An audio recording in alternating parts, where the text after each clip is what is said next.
এসির জন্য আর লাখ লাখ টাকা খরচ করতে হবে না। এখন ঘরে ঘরে থাকবে এসি। প্রচন্ড গরমে এই এসিগুলো আপনার রুমকে রাখবে একেবারে ঠান্ডা। আর এই এসিগুলো বানাতে আপনাকে খরচ করতে হবে সর্বোচ্চ 100 টাকা। প্রথমে নেবেন একটি প্লাস্টিকের পট। এই পটের উপরে ঢাকনাটিকে খুলে ফেলুন। এবার এই ঢাকনাটিকে ফুটো করতে হবে।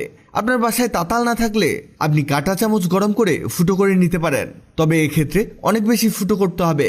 দেখুন আমরা কতগুলো ফুটো করেছি। এবার লাগবে একটি মোটর। এই মোটরের দাম 20 থেকে 30 টাকা। আর এটা হলো 40 ওয়াটের মোটর। আপনি চাইলে আরও বেশি পাওয়ারের মোটর নিতে পারেন, তবে সেক্ষেত্রে আপনাকে আরও বড় সাইজের পট নিতে হবে। আর এর মধ্যে দুটো তার আর একটি ফ্যান সেট করতে হবে। আর এই মোটরের বডির মধ্যে আঠা দিয়ে চারদিকে 4টি স্টিক লাগিয়ে নিয়েছি। এই স্টিকগুলো হলো আইসক্রিমের স্টিক। এগুলো ফ্রিতেই পেয়ে যাবেন। এই দেখুন, এটা এমন হবে। এটা তৈরি হয়ে গেলেই আমাদের কাজ শেষ।